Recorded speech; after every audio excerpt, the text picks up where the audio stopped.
Hello there again, friends. It's 151, and that just, you hear that? That's a pin cap. Anyways, it's 151. We're back again for another fine edition. I'm Adam. I'm Justin.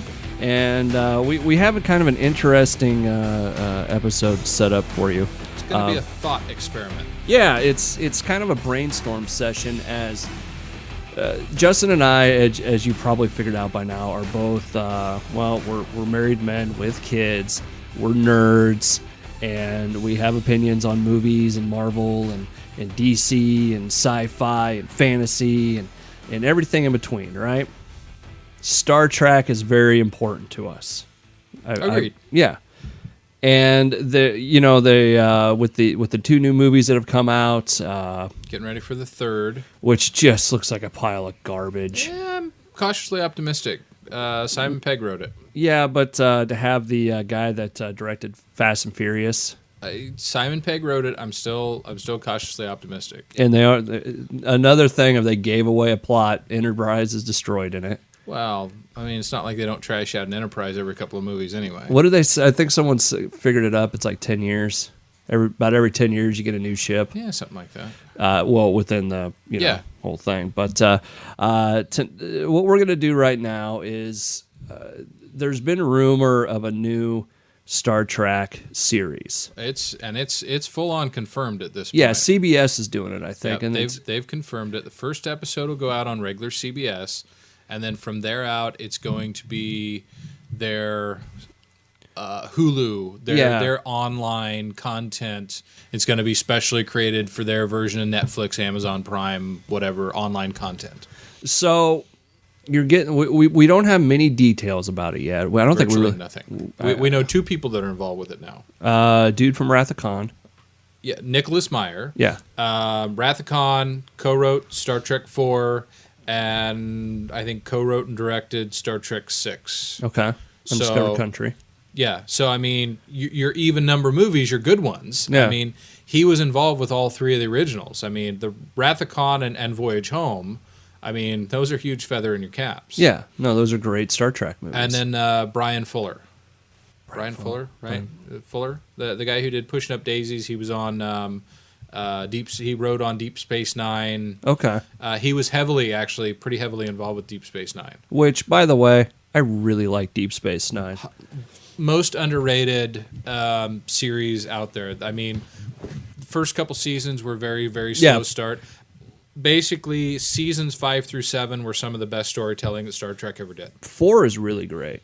Season 4, where Worf gets introduced. Okay, I'm 4 through 7. Yeah. 3 is kind of a transition one, but anyways, that's beyond the point right now. What we want to do is, as we are two Star Trek nerds, and we've got a new series coming out. There are things that we want to see in it. 50th anniversary is this year. I think so. Yeah, I don't know. Dates and I don't get along. It is because I just got notification of the big. I just became aware that they're doing this huge convention out in Vegas. Okay. That everything is already way sold out on, and somehow because I just called the wife in the other day because somebody had something, or no, they were confirming Shatner being out there, and it's like 3-day. You can buy. Well, yeah, crop dusted. You can buy like $1,000 packages, out to this week-long convention. And it's late enough in the year that, I had thought, maybe a regular admission that, what the hell, cheap Allegiant flight out to Vegas and a couple days and, a couple $100 maybe and I would do something about it. And I clicked and everything is sold out. Ah, that's too bad. Because they're going to have 100 guest stars for the 50th anniversary. Yeah. So that's huge. Red shirt number 3 on episode 47. That's about the list that they've got so far. Yeah, that's about where they're down to. It's going to be amazing. That's cool, man. So what we want to do is we're going to design our perfect Star Trek series. And kind of the stuff that made it great, The stuff that made it great, the stuff that we want to see in the next one. What kind of series it is. And everything from, we could talk about captains, we could talk about the ship, we can talk about missions, we can talk about time, all the stuff guaranteed to make this our lowest watched episode No, ever. because you know what there's gonna be if this catches on. This could catch fire because you'll have a whole bunch of other Star Trek fans that are like, no, I don't want to see that. You're crazy. You don't know what you're talking. That's a stupid idea. Yeah, but as I've had sex. I was going to say, as we referenced a couple of weeks ago, we've been with women. So There is proof you upstairs right now. You commenter, we've been with women. Yeah. So, anyways, I think the place to start with this on designing this new Star Trek series, and we don't have to come up with a name or anything like that. Although it could be fun by the end. We could start just writing down names, but. Would you want to see it in? I have my answer, but I want to ask you first. Would you want to see it in the Prime universe or the alternate universe that the new movies are from? Prime. Me too. Prime. I think there's more to do. You know, this is going to sound kind of stupid, or maybe not, but it's one of my qualms with the alternate universe. I have no idea how the ranking system works. What do you mean? Like, you have Kirk coming out of the academy, and all of a sudden, oh, hey, I'm going to make you first officer. Oh, hey, guess what? Now you're captain. Where you have people on this ship that have years of experience in space, like practical experience. Well, I guess I'm assuming that coming out of the academy, that in the Prime universe, you came out of the academy and you started out as an ensign. But Yeah. I'm guessing maybe in this one you come out of the academy at lieutenant rank if you're on the command track, maybe. Maybe, but that was always something that bugged me. It was cheap and shoddy. They had to get him from being in a position of just coming out from the academy to captain of the starship in less than 2 hours, and that's the way they chose to do it. I always like that about, especially the newer series. I'm gonna make a loud sound. Okay, sounds good. You look at Next Generation, Voyager, Deep Space Nine, and really even Enterprise. The ranking system is very solid. It is. Like, you know how it works. You know how people progress. I think I need that. Only person that's ever been screwed over by the Star Trek ranking system is Harry Kim. Yeah. 7 years, saved the ship countless times, still an effing ensign. Yeah. Oh, yeah. Unfair. Well, yeah, you have him getting screwed over. Lieutenant, you have Tom Paris, comes out of prison as lieutenant. Yeah. And he's a felon. Gets demoted at one point and then brought back up. Yeah. Exactly. Excuse me. Harry's still an ensign. Travis Mayweather from Enterprise. Helmsman. Yeah.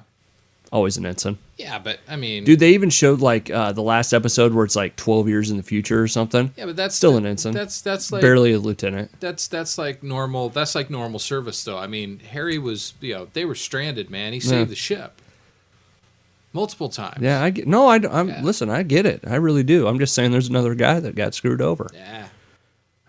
All right, so we got Prime Universe. What's the timeline? Where do we want this in the timeline? Let's not rehash anything. We got to move forward. It's got to be post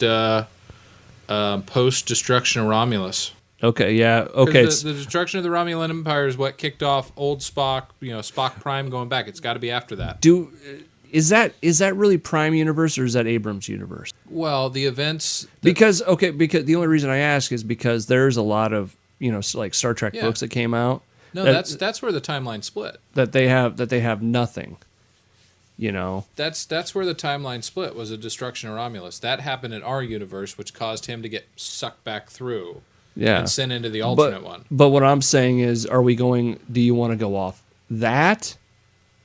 Like his version of, how the future unfolds, or like some of the books? Because the books. Oh no, you have to integrate the destruction of Romulus, that event in the Prime universe. Okay, because isn't that what Star Trek Online has to do with too? Romulus isn't around anymore, I don't think. I've never played Star Trek Online, so I don't know. It's very, how do I put this?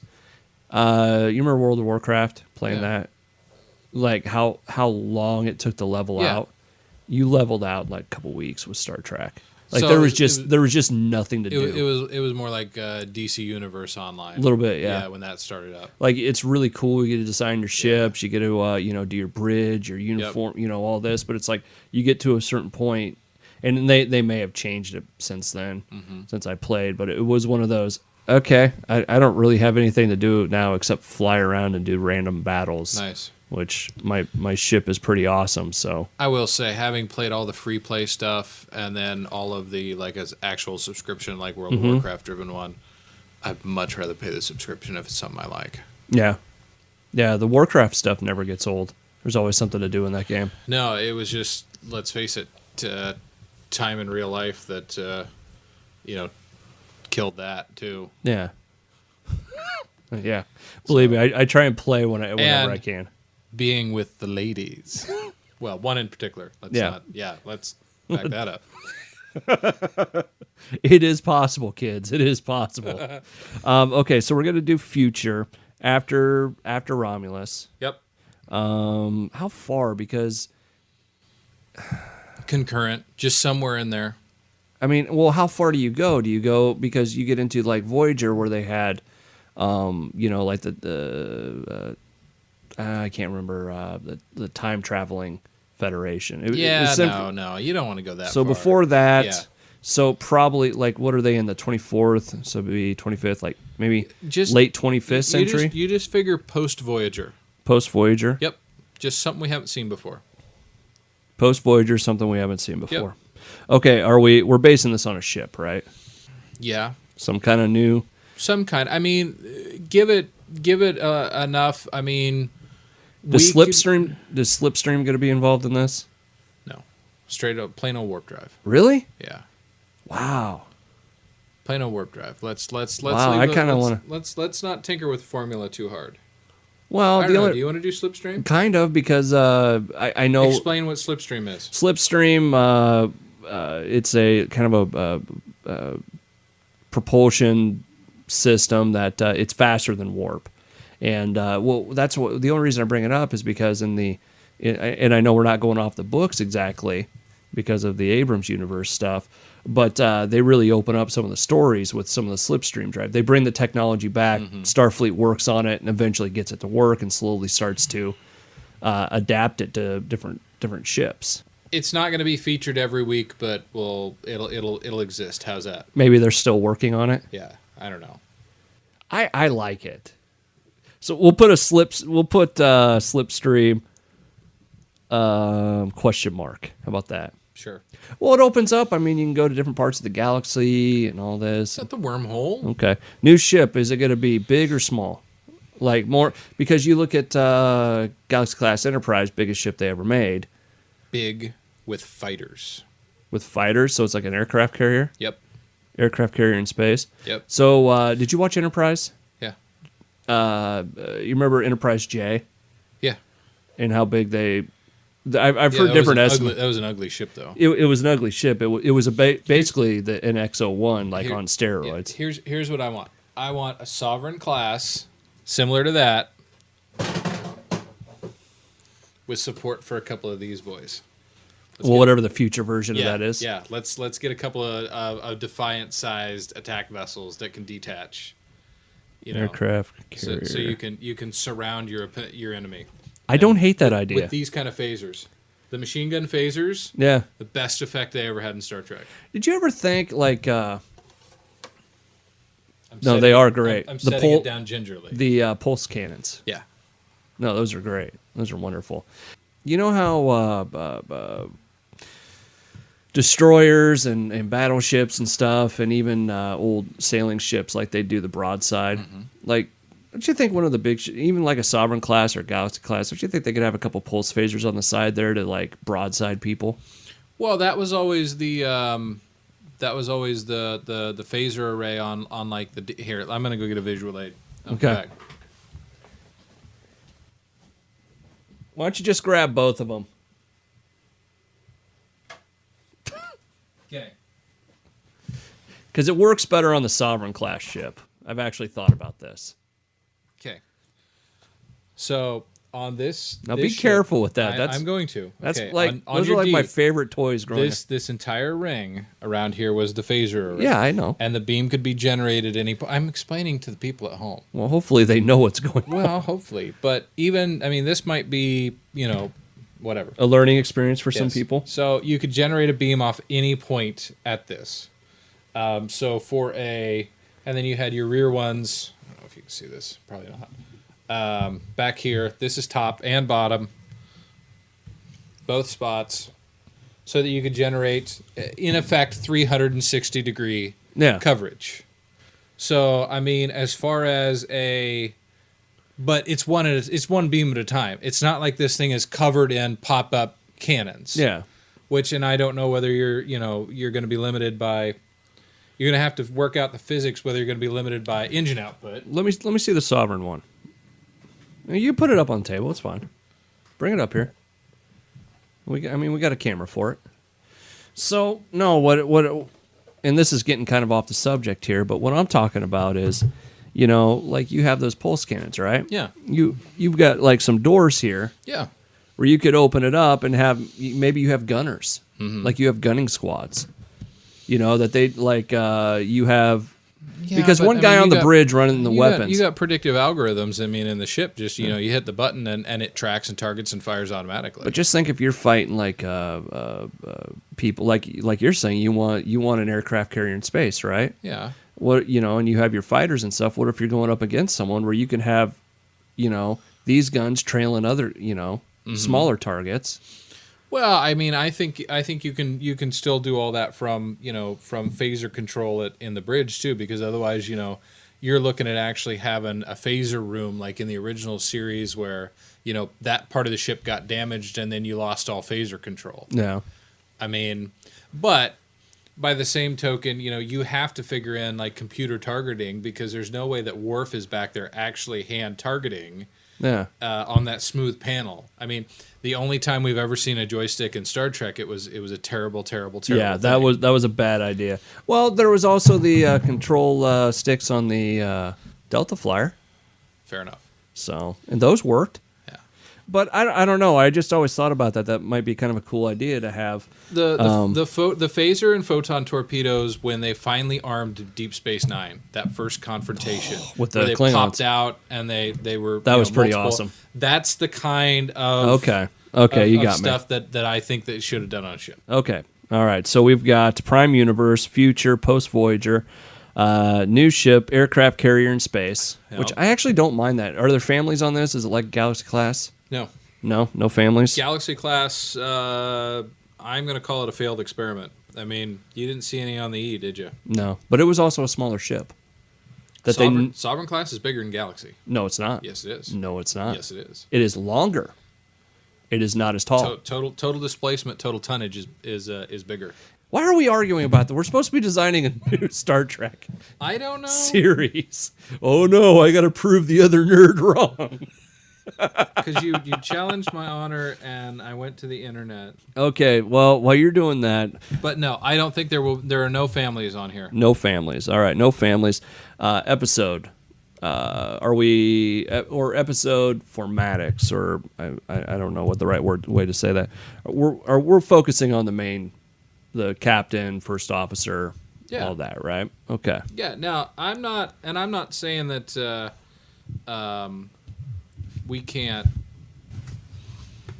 have some arcs, have some theories. I'd like to see okay, the ship takes damage and you spend the next month while the ship's getting refit on temporary detachment Yeah. at a space station. So I always liked that stuff. they pull the first officer because he's an expert, and you see him go with a crew from a ship you saw a couple weeks ago on a diplomatic mission or something like that, or you get the security staff involved with something on the station that they're at.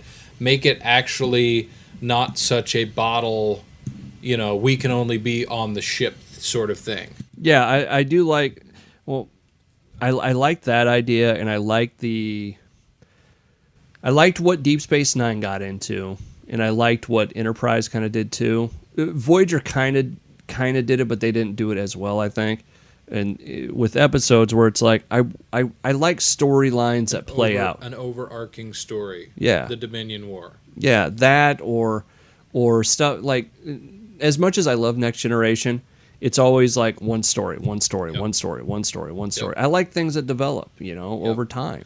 Well, in that episodic format, I mean, up until you didn't see that kind of storytelling in TV in general. I mean, you didn't see. That's all they knew. All right, so we have overarching storylines. We have focusing on captain, crew, Yep. all this. Which, I mean, you can have an overarching season arc with, six episodes where they're on, a planet. You can do Yeah. that kind of serialized storytelling. Enterprise started doing that where they did their final season 4. Yeah. Where I think they just kind of were like, who cares at this point? But they did stuff like, they'd have stories that lasted 3 episodes, 3 or 2. Yep. The replicant, not replicant, the Eric Soon arc, Yeah. the Klingon arc, a lot of because they brought in Manny Coto as showrunner, Judith and Garfield Reeve Stevens, Yeah. people who were actually used to telling stories in the Star Trek universe, Yeah. and they weren't trying to do some stupid temporal Cold War, Yeah, that was a little weak that was terrible. because you never knew anything about the other side. Nope, that's not Star Trek. One of the other parts I really liked was, and I don't wouldn't ever want to see it, but I loved how they did the Into the Mirror Darkly, where they did it all in that universe, Yep. and it wasn't we accidentally had a couple people sneak off into that other one. Yeah, it was just they gave us a little glimpse, a little window. Yeah. So we've got Prime Universe, Future, Post Voyager, new ship, aircraft carrier in space, no families, bigger storylines. Yep. What kind of captain do you want to see? Male, female? I really don't. I'm not going to focus so much on gender, I guess. What kind of captain? Somebody who can, who's a little slower to boil, but when they go is, Ben Sisko level badass. Okay. So is that, Kirk could punch first. yeah. Picard would talk him to death. But Ben Sisko is the guy who, even if it compromised his honor a little bit, when the guy started to get back up, would pick up the rock and make sure that He would was throat down. punch you. Yeah, you were never going to get up. I mean, he was going to eliminate you. Okay. I mean, even if it meant compromising. I mean, obviously, in the Pale Moonlight, one of the best episodes of Star Trek ever. Yeah. He arranged the murder of a couple people, or helped or covered it up, or To win the war. Yeah, to win the war. He did what needed to be done. He was a soldier. Yeah. No, I like that. That's kind of, that's kind of like the art that Jonathan Archer went through, if you think about. Because as in season 3, I mean, he got darker and darker and darker to save his Don't to save get his me planet. wrong. I don't want to put this on. I don't want to make it a military show in space. I No. mean, I still want. Probably the only good thing, the only good part of Star Trek Insurrection was when Picard said, "Do you remember when we used to be explorers?" Yeah. I'd like to see some of that again. Yeah. If you were going to put it on a scale of, all the different captains, someone that kind of leans the way of Sisko and Which, I mean, if you're gonna make a combination your best all around captain, you need another Jim Kirk. just flat out Jim Kirk or Just some other flat out another Jim Kirk. I don't agree. Well, you're fair. That's fair. My biggest thing with Kirk was, as much of his kind of a leader as he was and all this, he didn't have a whole lot of layers to him. I don't know about that. Where all of a sudden, like you use Generations as an example, where, hey, okay, I'll go make that huge deflector modification. It's like, where the hell did you learn how to do that? Well, you have to remember, I think Jim Kirk had a lot more layers than William Shatner's acting ever allowed. Maybe that's it. Maybe I'm thinking Shatner more Shatner than You're Kirk. thinking more Shatner than Kirk. The caricature that comes to mind of Jim Kirk is a guy who swings first, kisses the lady. Yeah. And he negotiated treaties. He was a diplomat. I mean, he was the youngest captain. 28 years old captain. I mean, he wasn't a dumb guy. He was a very, very smart guy. Yeah, but He was doing something that had never been done before. Yeah, I don't know. I like Picard too much. I know you I don't want I know you do. another just straight Picard because like later Picard, started to kind of warm up Yeah. and that kind of thing. You want Pacisco. A little bit, yeah. I wouldn't mind a kind of a combination of Ben Sisko and Picard. Put that goatee on Professor X, and you're ready to go. He's already had it. He was like a Romulan admiral or something. I don't know. They tried to do something crazy. So I mean, if you were gonna go this way, I would kind of like a combination of that. Janeway, too much science for me. She could lead and all that, but it was just kind of like, okay. I like you. I'm not crazy about you, but Well, every captain you compare them, to the ones before. Yeah. I mean, yeah, see, and to me, the combination of Picard and Cisco is just Jim Kirk. maybe a little bit. I don't know. So just write down Picard / Cisco. Pacisco, is that how you? Cisco. Pacisco. All right. Rest of the crew. What kind of?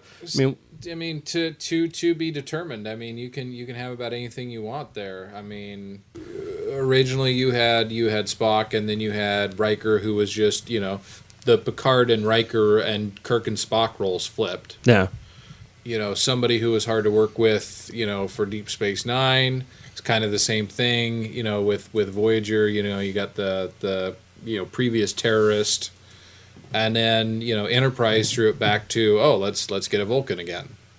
There hasn't been a hell of a lot of variety, quite frankly, when it came down to it. The most probably diverse crew you ever had was either the original series or Next Generation. Yeah. With a robot and with an android and a Klingon. Yeah.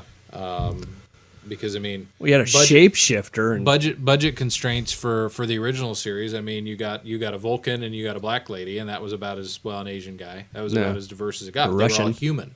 They were all human. yeah. You didn't have a lot of interplanetary variety. Okay. I don't know. I just trying to think of some of because like one of the things I liked about like Enterprise was some of the relationships they had. Like, and I think they kind of stumbled across it when they started having in Voyager when they had the mess hall. Mm-hmm. And you saw some more of those interactions with people, Yeah. and which they had it again in Enterprise, and you got to see some of that. Yeah. You could really go crazy. You could do a 45-minute show where you had the main characters, Yeah. wrap everything up in 45 minutes, and then just a 15-minute mini episode where you had all the non-commissioned officers and all the red shirts basically Yeah. reacting to what was going on. That'd be kind of cool. They kind of did that in Next Generation with the did lower an- decks. They did an episode of that in the Next Generation, and John Scalzi wrote a great book called Red Shirts. That was Oh, really? basically the same thing. Okay. What kind of adventures are we doing here? So for the rest of finish that out for the rest of crew, Okay. basically a mix and match of whatever's come before. It's not a bad start, to be honest with you. Guarantee it's probably better than the Hollywood pitch meetings that started the new series. Well, I mean, you keep getting the thing of it's gonna be the next one's gonna be Captain Worf, Now, which I wouldn't mind seeing it, but it's like okay, we've seen Worf a lot.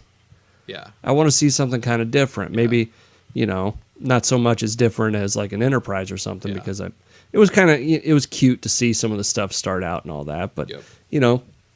excuse me, grand scale of things, it's like okay, what really are we going to see on a slow ship? When exactly. so, or is it a exploring mission? Is it just cruising around the Federation mission? Are we at war? It's all of the above. Well, I don't necessarily know that we have to be at war, but if we're going to bring Slipstream into it, there's got to be some exploration. Yeah, It could change over the course of season to season. I mean, they could be getting assigned different duties. Let's say Yeah. one season they're doing border patrol duties Yeah. and dealing with the politics and the fall of the Romulan Empire. yeah, The next season they're doing explorer duty, and they get outfitted with the Slipstream drive and go explore the what do we got left? The Alpha, Beta, Gamma, Delta, yeah. somewhere. Well, one of the books, and not that we're using that like we said, but they essentially take Voyager back to the Delta Quadrant Yeah, with a whole bunch of other ships that all have Slipstream, yeah. and start exploring and getting to Yeah. know more people and all that, Yeah. and And so, And they could do that for a season, and then they could do they could take on a detachment of Space Marines for a season or part of a season, and do frontline rotation duty. yeah, I mean, you could do all of those and change it up. yeah, So it's not so stale all the time. I mean, because look at what, we'll go back to Deep Space Nine, what they did. You had the Dominion War. mm-hmm. So they were doing exploration of the Gamma Quadrant, and then they were doing stuff, and then they even ran into housing detachments of, troops, of ground troops, that they were putting on planets and following, those stories. Well, the biggest change they ever made on that was giving them the Defiant so they could actually get off the station and go do some stuff. Yeah. They weren't just driving around on a school bus. Exactly. But, I mean, they put it on a wartime footing, and they made it, because they were at the wormhole. They were the front line. Well, it might be kind of interesting. You always hear, like, in Next Generation, they were like, oh, we just came off this Cardassian war. And it's like, well, we haven't really seen anything about it. Exactly. I think you just made this up for the story, which I think they did. Yeah, probably. But, it might be kind of cool. We're coming off a war. Tensions are still high. People are rattled. We have this aircraft carrier. Why do we have an aircraft carrier in space? If did we just build it to build it? Was there a reason for it? Is this our new exploration vessel? Is this our new, Is it a new ship or a ship that's seen some? Yeah. Because it might be kind of interesting because, you come into a lot of these shows and it's always, it's a new ship, it's a new station, it's new crew or whatever. It might be kind of interesting to kind of jump into it where you're, essentially a season or two into, Yeah. they've already been together. Or you take a crew and show them getting their asses shot out from underneath them and put them in an older ship. Yeah. A la down Periscope. I mean, not to that extreme. They but essentially get demoted. No, not even necessarily demoted, but it's like, okay, we're strapped. All of our flagship, all of our sovereign class ships are out pulling this duty. So the only way that we're going to rehabilitate is we're going to pull the Nimitz, and upgrade it and put some effort back into it. And get you out running with it. Did you ever see what they? I know you don't play online very often. Did you ever see the new Enterprise, Enterprise F? No. It's called an Odyssey class. Okay. It's kind of a combination between Voyager and a Sovereign class. Yeah, a little bit. It's not a terrible looking ship. I'm not crazy about it. It's still not. Look, the 1701A is the finest looking ship. Really? Yes. I kind of lean Galaxy. No, I hate the Galaxy class. Why? Galaxy class has always been ugly. Oversized saucer section, it's front heavy. The Enterprise A and the Sovereign class, the Enterprise E, are the best two looking ships. I will give you this one. I really like the Sovereign class. I think it's a great looking ship. But you still cannot beat the A for me. There's just something about this old girl. The movie, well, and not even the A, even just the movie refit. Yeah. Of the original Enterprise. With get rid of the round nacelles, go to the square nacelles. Yeah. That blue deflector, you cannot beat that, man. I still like the Galaxy. I really do. I don't know why. It looked classy. It's fat. Front heavy and fat. Front heavy and fat. No, I don't think that's a bad setup. I kind of like the idea of I kind of like the idea if they didn't start it right at, oh, hey, we got this new ship, new crew, new captain, all this. If it's already people that have been working together for a while and kind of know each other. You can do one thing, you can mix and match. You could have an established crew that gets a new captain. I mean, you could start it there. You could start it there. You could take people that have been working together for 20 years, and captain retires or something, or gets killed. Killed, whatever. Doesn't matter. I mean, let's say that the captain, the console that kills all the ensigns, he was leaning over when it exploded. Yeah. Let's make a decorated guy. A Picard style guy who gets killed in a stupid accident, and maybe there's question whether or not the first officer should have been more responsible. Maybe that's why he doesn't immediately get promoted. What if it's the first officer gets promoted to captain, and it's him dealing with the rigors of being a new captain with all these people that he already knows. Yeah, and dealing with a new first officer. Then let's bring in some fresh blood. Yeah, I think you have to inject one new person. Into that dynamic. But I think that might be kind of cool though to see a Star Trek where you start with a funeral, a captain's funeral, maybe a captain's funeral or something where they've already been together. Yep. You know, it seems like that's everything is always, hey, it's a new environment, all these new people coming together. Or, you know, a crew that's been together for a while on something new. Like they all of a sudden, you know, hey, we're launching this new aircraft carrier in space. Well, I mean, that's kind of like they did. I mean, the original series started out, there's no indication that that's a quote-unquote new crew. I mean, they're into a 5-year mission. They never really say at the beginning how far they're into a 5-year mission. Yeah. There's no necessarily, I mean, there is some indication that they're getting to, that they don't know each other well, but it's not like it's brand new to them either. Yeah. No, I can understand that. Sorry, I was just looking at some of these things. Yeah, I guess this was a fan contest. Don't let the fact that we're doing something here distract you at all. I'm sorry, who are you again? So, I think it's kind of ugly, to be honest with you. I'm not crazy about that ship. The F? Yeah. No, I'm not. It's no E. All right, so anything else we want to add to this? I hope they don't screw this up. Yeah. I don't know what direction they're going to go. The fact that Nick Meyer is involved with this really makes me hopeful. Yeah. Because like I said, you know, if we can recapture even a little bit of the magic in Wrath of Khan, you know, Voyage Home or Undiscovered Country. Yeah. Which, I mean, basically their big breakthrough in Wrath of Khan as compared to like the motion picture, you know, they had science advisors and they wanted to get all, spaceship, and Nick Meyer just took it back to these are naval vessels in space. Yeah. What if you did, I just had an idea. What if you had you had a series that, you know, you have all this stuff, right? Okay. And you have it, maybe they're coming off a war, they're coming off something, but, everything is all together, Starfleet, Federation, all that.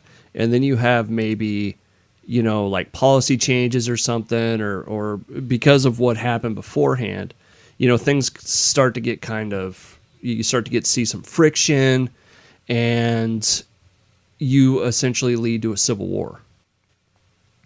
Or you have planets and people in the Federation starting to splinter off a little bit. Well, it makes for good.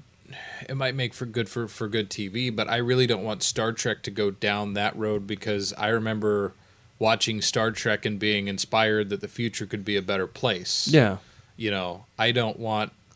But it's a better place, but I mean, there's always going to be arguments between people. There's always going to be politics and stuff. There is, and I mean, you kind of address that with the Maquis. I'm not trying to poop on your idea here by any means. I'm just saying that, you know, that's something I think you'd have to tread with pretty carefully to not lose the ideal of what Star Trek is. You know, maybe a season or two of it.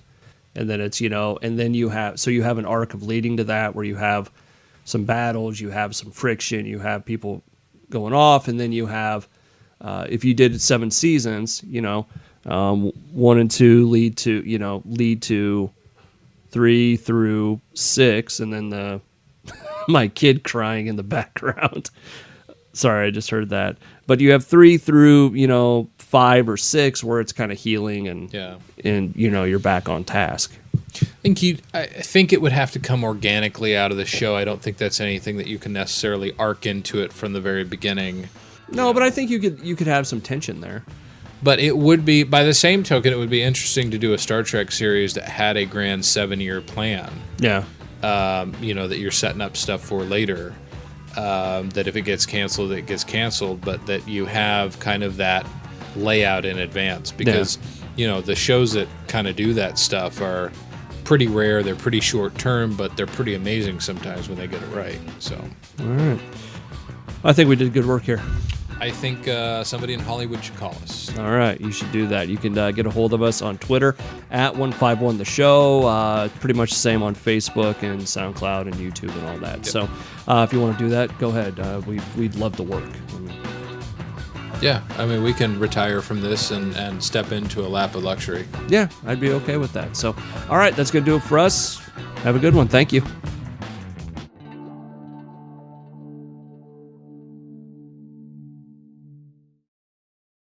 If you like this video as much as Justin did, please make sure to follow us on these other fine media platforms.